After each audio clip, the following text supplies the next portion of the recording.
پرانی بات ہے، چھٹیاں تھیں تو میں نے اپنے فیملی کے سارے بچے، یہ میرے بچے بھی چھوٹے چھوٹے تھے، بہنوں کے بچے بھی چھوٹے چھوٹے تھے، میرے بھائی کے بچے بھی چھوٹے چھوٹے تھے، سب کو میں نے اکٹھا کر لیا اور میں ان میں تعلیم کرواتا، یہ فضائل اعمال ہے۔ اب وہ بچے تھے، وہ کہیں مجھے بڑے ابا کہتے تھے، بڑے ابا یہ تو کل بھی سنی تھی۔ تو میں پریشان ہو گیا، بھائی میں کیا کروں، جو میں حدیث شروع کروں، یہ تو کل بھی سنی تھی۔ تو اللہ نے میرے ذہن میں ڈالا، میں نے کہا اچھا اس کو ہم چھوڑتے ہیں، میں آپ کو اپنے نبی کی زندگی سناتا ہوں۔ کہنے لگا ہاں۔ تو میں نے 2 مہینے پورے اللہ کے فضل و کرم کے اپنے نبی کی پوری زندگی سنائی، میرے اللہ نے مجھے توفیق دی۔ تو آخری دن جب میں نے اللہ کے نبی کی وفات سنائی کہ ہمارے نبی فوت کیسے ہو، تو اس وقت میرے بڑے بھتیجے کی عمر کوئی 5-6 سال تھی، طاہر میاں کا بیٹا زین العابدین، تو اپنی ماں کی گود میں بیٹھا تھا۔ تو جب میں نے یہ بتایا نا تو وہ دھاڑے مار کے رونے لگا۔ 5 سال کے بچے کو تو پتہ بھی نہیں ہوتا نبی کون ہوتا ہے، واللہ وہ دھاڑے مار کے رونے لگا اور ماں سے ایسے لپٹ گیا، ہمارے نبی کیوں فوت ہو گئے، ہمارے نبی کیوں فوت ہو گئے، ہمارے نبی کیوں فوت ہو گئے۔ علی میرا بیٹا ہے، اس کو سب سے پہلے میں 2.5 سال کی عمر میں عمرے پر لے گیا۔ جب میں اپنی ماں کے ساتھ گیا وہاں ریاض الجنہ میں، ماں سے کہتا ہے ماما میں نے اپنے نبی کو دیکھنا ہے، میں نے اپنے نبی کو دیکھنا ہے۔ والدین نے یہ فطرت اولاد کی مسخ کر دی، تباہ کر دی۔ ایک تو ہماری نسل کو پتہ ہی نہیں ہمارے نبی کون ہے۔ یہ جو ہمارے انگلش میڈیم سکولز ہیں، ہماری حکومتیں ہیں، انہوں نے نصاب سے نبی کی زندگی نکال کے رکھ دی ہے۔ بچوں کا قصور نہیں ہے، ماں باپ، پہلا قصور ماں باپ کا کہ ظالموں، اگر سکول میں کچھ نہیں پڑھا رہے تو تم تو پڑھاؤ کہ میرا نبی کیسا تھا۔ اللہ نے فطرت میں رکھ دی ہے نبی کی محبت۔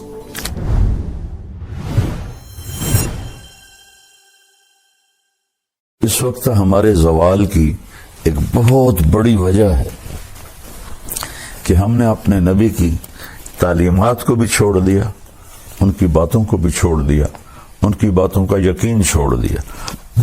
تو میرے رب نے فرمایا لَوِ اسْتَفْتَحُونِي كُلَّ بَابٍ جَاءُونِي مِنْ كُلِّ طَرِيقٍ لَا أَفْتَحُ عَلَيْهِمْ إِلَّا أَنْ يَكُونُوا وَرَاءَكَ۔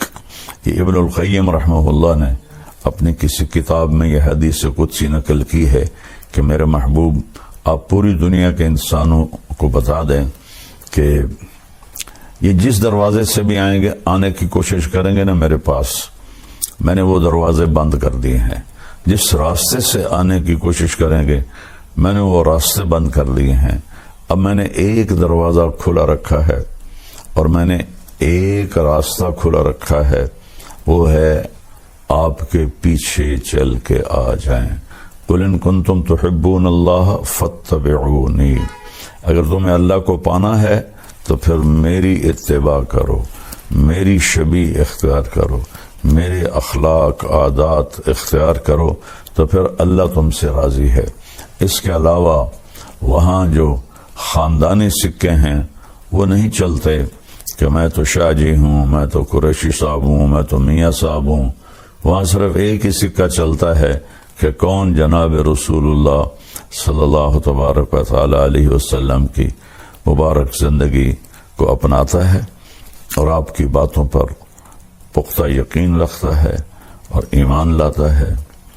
ابو ذر رضی اللہ تعالیٰ عنہ کو حضرت عثمان رضی اللہ تعالیٰ عنہ نے ایک ویران جگہ ربضہ تھی، وہاں بھیج دیا تھا۔ وہ حج کے دنوں میں راستہ عراق سے لوگ جو حاجی آتے تھے تو شارٹ کٹ کے طور پر مکہ جاتے ہوئے ربضہ سے گزرتے تھے، باقی سارا سال وہ راستہ ویران رہتا تھا۔ تو وہ اپنی بیوی، بیٹی اور خود 3 افراد کے ساتھ وہاں جا کے قیام فرما لیا۔ ان کی موت کا وقت آ گیا تو ان کی بیگم کہنے لگی اب ہم اس ویرانے میں ہیں، میں بوڑھی عورت، یہ چھوٹی بچی، تجھے غسل کون دے گا، تجھے کفن کون دے گا، تیرا جنازہ کون پڑھے گا، تیری قبر کون کھودے گا، تجھے قبر میں اتارے گا کون؟ سبحان اللہ۔ کہنے لگے اللہ کی بندی، ما کذبت وما کذبت، نہ میں تمہیں جھوٹ بول رہا ہوں، نہ کہنے والا کبھی جھوٹ بولتا تھا۔ میں ایک مجلس میں تھا اور میرے نبی پاک صلی اللہ علیہ وسلم نے فرمایا تھا، اس مجلس میں ایک شخص ایسا ہے جو اکیلا رہے گا، اکیلا مرے گا، اکیلا قیامت کے دن اٹھے گا، اور اس کا جنازہ مسلمانوں کی ایک جماعت پڑھے گی۔ اور میں نے دیکھا کہ اس مجلس کے جتنے ساتھی تھے وہ مجھ سے پہلے مر گئے اور شہروں میں مر گئے، میں اکیلا رہ گیا ہوں اس جنگل میں، تو مجھے یقین ہے کوئی میرا جنازہ پڑھنے آئے گا۔ وہ کہنے لگی انا وقد انقطع الحاج، کہنے لگی ابو ذر یہ کیسے ہوگا، اب تو حج بھی کوئی نہیں ہے کہ حج کے قافلے گزریں اور کوئی تیرا جنازہ پڑھ دیں۔ فرمانے لگے کہنے والا بہت سچا ہے، یہ یقین کر لو۔ کتنی عام بات ہو گئی ہے، جھوٹ کے بغیر تو تجارت نہیں چلتی، جھوٹ کے بغیر تو کام نہیں چلتا، سود کے بغیر تو بڑا کام نہیں ہو سکتا۔ کتنا بڑا ہم نے اللہ کے نبی کی بات کو ٹھکرا کے رکھ دیا۔ میرے نبی نے فرمایا کہ جھوٹ الصدق ینجی والکذب یہلک، جھوٹ ہلاک کر دیتا ہے، سچ کامیاب کر دیتا ہے۔ سود سے اللہ مال گھٹاتا ہے اور صدقے سے اللہ مال بڑھاتا ہے۔ کہنے لگے جا راستے پر بیٹھ، کوئی آئے گا۔ تو وہ جا کے بیچاری، انہوں نے کہا چلو بوڑھا آدمی ہے۔ فرمایا کیا ہوا؟ کہ کوئی بھی نہیں آیا، اللہ کے بندے آئے گا بھی کوئی نہیں۔ اچھا، اگلا دن گزرا، اگلا دن آیا، فرمایا کہ بیگم جاؤ اور راستے پہ بیٹھ جاؤ۔ کہنے لگی وہ راستے میں ریت کے سوا کچھ نہیں ہے۔ کہا تو جا تو صحیح۔ وہ جا کے بیٹھ گئی، کوئی بھی نہیں گزرا۔ شام کو واپس آئیں، کہنے لگی کوئی بھی نہیں گزرا۔ تیسرا دن آیا اور آپ کو اپنی موت کی آہٹ محسوس ہوئی۔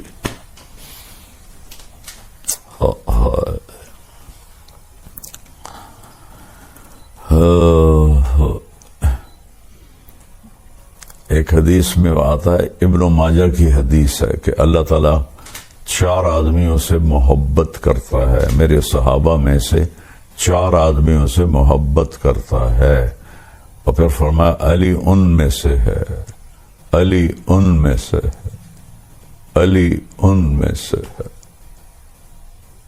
سبحان اللہ۔ اور فرمایا ابو ذر، مقداد اور سلمان کا، ان 4 سے میرے اللہ نے مجھے کہا ہے میں پیار کرتا ہوں۔ 3 دفعہ فرمایا علی ان میں سے ہے، علی ان میں سے ہے، علی ان میں سے ہے۔ چلے آگے چل کے امت نے بے وفائی کرنی تھی، آپ نے ایک دفعہ فرمایا بھی سی علی میرے بعد امت اس سے بے وفائی کرے گی، کیا کرو گے؟ انہوں نے عرض کی یا رسول اللہ میرا دین سلامت رہے گا؟ کہنے لگے ہاں تیرا دین تو سلامت رہے گا۔ کہا پھر مجھے کوئی پرواہ نہیں ہے۔ اور پھر اپنے ساتھیوں کی بے وفائیوں سے اتنا دکھی ہوئے کہ فجر کی نماز پڑھ کے مصلی پر بیٹھتے تھے تو داڑھی کو ایسے پکڑتے تھے، فرماتے تو کب رنگین ہوگی، تو کب رنگین ہوگی، تو کب رنگین ہوگی۔ ایک دفعہ آپ بہت بیمار ہوئے تو عرض کی یا رسول اللہ مجھے تو لگتا ہے کہ میری موت کا وقت آ گیا ہے۔ تو آپ نے فرمایا علی نہیں ابھی نہیں. تو اس دن مرے گا. آپ نے اپنا ہاتھ ایسے رکھا, جب تیرے اس سر کے خون سے یوں ہاتھ نیچے لائے تیری یہ داڑھی رنگین ہوگی تو اس دن مرے گا, تو اس سے پہلے نہیں مرے گا. تو پھر وہ حدیث یاد کر کے ایسے داڑھی پکڑتے اور کہتے تو کب رنگین ہوگی, تو کب رنگین ہوگی. کہ آپ کے جو تھے ماننے ساتھی وہ انتہائی بے وفا تھے.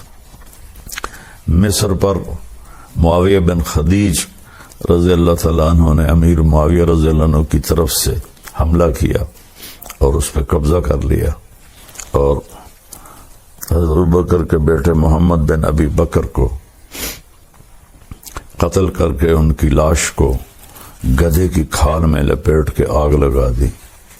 تو علی رضی اللہ تعالیٰ عنہ انتہائی غمگین ہوئے اور حکم دیا کہ نکلو ان کے خلاف جہاد کے لیے, اور آپ خود نکلے اور خیمہ کوفے کے باہر لگا کے آپ نے وہاں قیام کیا.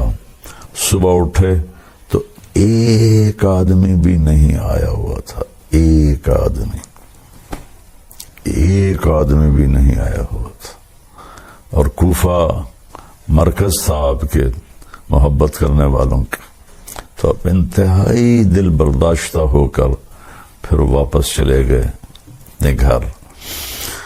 تو اس لیے 3 دفعہ کہا 4 آدمیوں سے اللہ پیار کرتا ہے اور علی ان میں سے ہے, علی ان میں سے ہے, علی ان میں سے ہے. اور ابو ذر بھی ان میں سے ہے, مقداد بھی ان میں سے ہے, سلمان بھی ان میں سے. کہ جا جب تیسرا دن آیا تو بیٹی سے کہنے لگے بیٹی بکرا ذبح کر اور کھانا تیار کر, آج مہمان آئیں گے میرا جنازہ پڑھنے. اللہ اکبر, اللہ اکبر. ایسا یقین اللہ کے نبی کی بات پر. اور ہم کیسے اپنے محبوب, ایک تو ہماری نسل کو پتہ ہی نہیں ہمارے نبی کون ہے. یہ جو ہمارے انگلش میڈیم سکولز ہیں, ہماری حکومتیں ہیں, انہوں نے نصاب سے نبی کی زندگی نکال کے رکھ دی ہے. بچوں کا قصور نہیں ہے, ماں باپ. پہلا قصور ماں باپ کا کہ ظالموں, اگر سکول میں کچھ نہیں پڑھا رہے تو تم تو پڑھاؤ کہ میرا نبی کیسا تھا. اللہ نے فطرت میں رکھ دی ہے نبی کی محبت. پرانی بات ہے, میری کمر میں بہت درد ہو گیا تو 2 مہینے میں نے رائمنڈ سے چھٹی کی. تو اب میں سوچوں کہ میں وقت کیسے گزاروں, کہ میری زندگی تو اللہ کے فضل سے یوں چلی ہے, اللہ چلاتا رہے, اسی پہ موت آئے. اس طرح اللہ نے مجھے گھمایا اپنا نام کے ساتھ. تو وہ تنہائی اور بیکاری, طبیعت خراب ہونے لگی. چھٹیاں تھیں تو میں نے اپنے فیملی کے سارے بچے, یہ میرے بچے بھی چھوٹے چھوٹے تھے, بہنوں کے بچے بھی چھوٹے چھوٹے تھے, میرے بھائی کے بچے بھی چھوٹے چھوٹے تھے, سب کو میں نے اکٹھا کر لیا اور میں ان میں تعلیم کرواتا, جو فضائل اعمال ہے. اب وہ بچے تھے, وہ کہیں مجھے بڑے ابا کہتے تھے, بڑے ابا یہ تو کل بھی سنی تھی. تو میں پریشان ہو گیا, بھائی اب میں کیا کروں, جو میں حدیث شروع کروں یہ تو کل بھی سنی تھی. تو اللہ نے میرے ذہن میں ڈالا, میں نے کہا اچھا اس کو ہم چھوڑتے ہیں, میں آپ کو اپنے نبی کی زندگی سناتا ہوں. کہنے لگا ہاں ہاں ہاں ہاں. تو میں نے 2 مہینے پورے اللہ کے فضل و کرم کے اپنے نبی کی پوری زندگی سنائی. میرے اللہ نے مجھے توفیق دی, میں نے اللہ کے محبوب کی زندگی کو سینے سے لگایا, میں نے اسے پڑھا, میرے اوپر سیرت کی زندگی غالب ہے. تو آخری دن جب میں نے اللہ کے نبی کی وفات سنائی کہ ہمارے نبی فوت کیسے ہو؟ تو اس وقت میرے بڑے بھتیجے کی عمر کوئی 5-6 سال تھی، طاہر میاں کا بیٹا زین العابدین، تو اپنی ماں کی گود میں بیٹھا تھا۔ تو جب میں نے یہ بتایا نا تو وہ دھاڑے مار کے رونے لگا۔ 5 سال کے بچے کو تو پتہ بھی نہیں ہوتا نبی کون ہوتا ہے۔ واللہ وہ دھاڑے مار کے رونے لگا اور ماں سے ایسے لپٹ گیا، ہمارے نبی کیوں فوت ہو گئے، ہمارے نبی کیوں فوت ہو گئے، ہمارے نبی کیوں فوت ہو گئے۔ علی میرا بیٹا ہے، اس کو سب سے پہلے میں 2.5 سال کی عمر میں عمرے پر لے گیا۔ جب اپنی ماں کے ساتھ گیا وہاں ریاض الجنہ میں، ماں سے کہتا ہے ماما میں نے اپنے نبی کو دیکھنا ہے، میں نے اپنے نبی کو دیکھنا ہے۔ والدین نے یہ فطرت اولاد کی مسخ کر دی، تباہ کر دی۔ انگلش بولے، انگلش بولے۔ تو کبھی زبان سے بھی کوئی قوم عروج پاتی ہے۔ چین والوں نے کتنے انگلش سیکھی ہے، جاپان والوں نے کتنے انگلش سیکھی ہے، کوریا والوں نے کتنے انگلش سیکھی ہے۔ وہ کمبخت 100 سال ہمیں غلام بنا کے گئے، اس غلامی سے نکلتے ہی نہیں ہے، نسل جانتی ہی نہیں ہے اللہ کا نبی کون ہے، تو ان کے سامنے زندگی کیسے آئے گی کہ زندگی گزارنے کیا ہے؟ تو پھر وہ بوائے فرینڈ بنائیں گی لڑکیاں، گرل فرینڈ بنائیں گے لڑکے، فحاشی آوارگی کی فضا بنے گی، نشوں پہ لگیں گے۔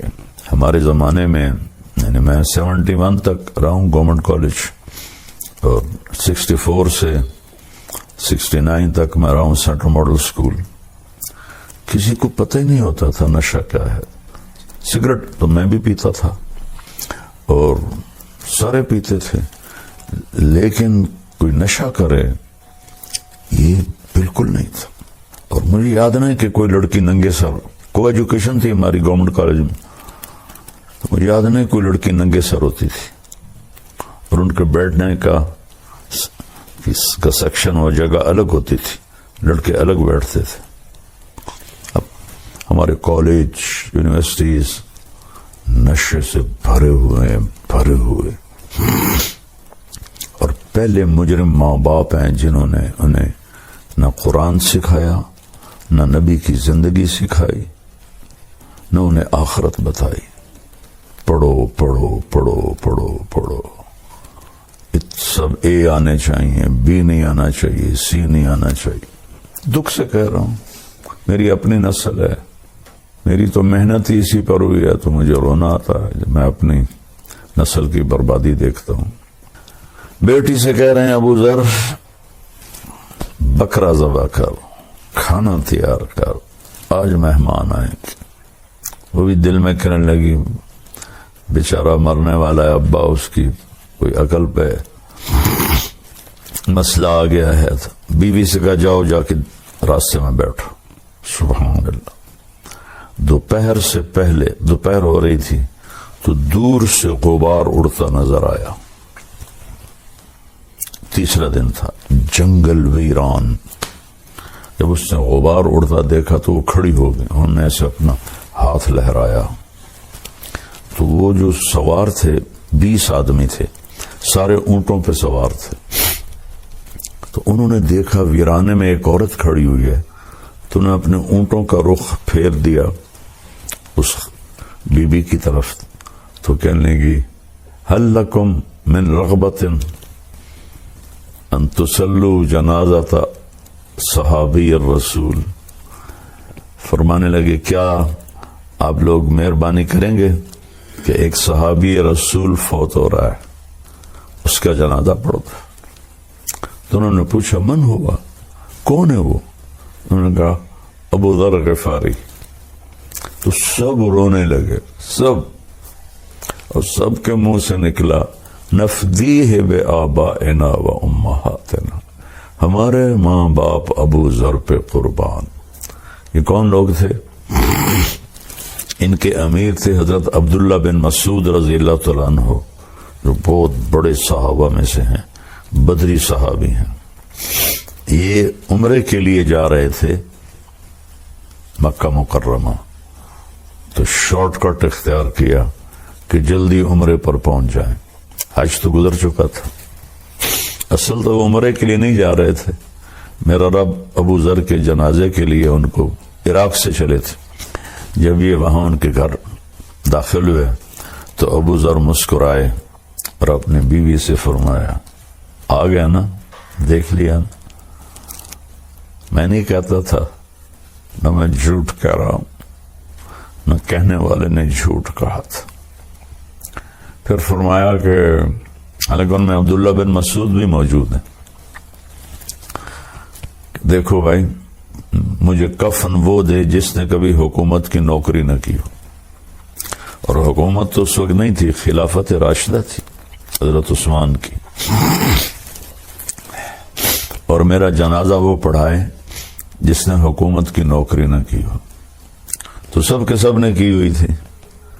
ایک نوجوان بالکل انصاری، اس نے کہا، عمر میں چھوٹا تھا، انہوں نے کہا جی میں نے آج تک حکومت کی کوئی نوکری نہیں کی، اور یہ جو احرام ہے یہ میری ماں نے اپنے ہاتھوں سے تیار کیا، جیسے گھروں میں کھڑیوں پر تیار ہوتا تھا، یہ میری ماں نے تیار کیا ہے، کہ بس یہ میرا احرام ہوگا، یہ میرا کفن ہوگا، اور تو میرا جنازہ پڑھا ہے۔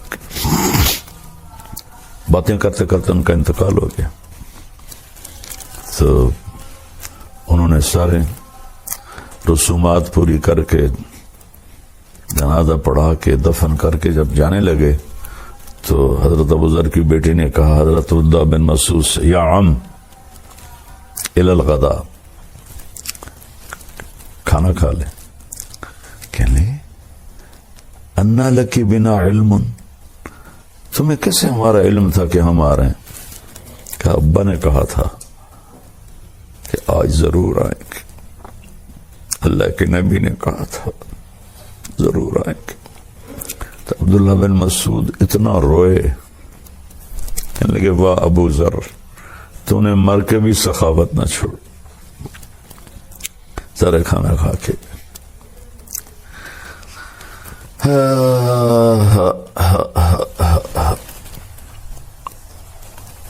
بھولی بسری داستانیں رہ گئیں بیٹا، پیسہ ہی خدا ہے آج کل، پیسہ ہی نبی ہے، پیسہ ہی اسلام ہے، پیسہ ہی دین ہے، پیسہ ہی عزت ہے۔ مرتا ہے انسان کم بخت تو ہر شے مٹی ہو کے جا کے قبر میں سو جاتا ہے، سب کمایا چھوڑ جاتا ہے۔ میرے بھائی بہنوں، قرآن کا سب سے بڑا پیغام ہے توحید، لا الہ الا اللہ۔ اس کے بعد سب سے بڑا پیغام ہے محمد رسول اللہ، کہ اللہ نے ایک سے پیار کیا، دیکھو تو صحیح، حبیب بنایا ہے۔ حبیب اسے کہتے ہیں جس کی محبت کی انتہا نہ ہو۔ خلیل اسے کہتے ہیں، ابراہیم خلیل اللہ ہیں جن کی محبت مضبوطی سے گڑ گئی ہو، بڑھتی نہ ہو۔ حبیب اسے کہتے ہیں، حبیب کی اصل ہے حبہ، حبہ دانے کو کہتے ہیں، اور دانے کی صفت ہے وہ کاشت کرو بڑھتا ہے، کاشت کرو بڑھتا ہے۔ تو آپ حبیب ہیں، آپ کی محبت کی کوئی انتہا نہیں۔ اللہ کو جو آپ سے محبت ہے کوئی حد نہیں، اس کی زندگی گزار لو۔ چند دنوں کی بات ہے، چند صبحیں ہیں، چند شامیں ہیں، ڈھیر گزر گئیں، کچھ باقی ہیں۔ ایسا مریں کہ اللہ کا نبی استقبال کرے، اللہ کی بارگاہ میں پہنچے تو وہ کہے میرے بندے میں راضی ہوں، میری بندی میں راضی۔ زندگی تو یہ ہے، باقی تو سب جانوروں کی طرح انسان زندگی گزار رہے ہیں۔ ہمارے اور جانوروں میں اتنا ہی فرق ہے، ہم بولتے ہیں وہ بولتے نہیں، ورنہ جانور مائنڈڈ لوگ ہیں، کھانا پینا، بیوی بچے، عیاشی بدماشی فحاشی، ناچ گانا، اس کو زندگی بنایا ہوا ہے۔ جا کے دیکھو، میں 42 سال سے یورپ جا رہا ہوں، 82 سے میرا سفر شروع ہوا ہے، تبلیغ کے لیے جاتا تھا۔ مغرب میں تو سورج بھی ڈوب جاتا ہے، تم پاگل مغرب میں کہاں عزتیں تلاش کر رہے؟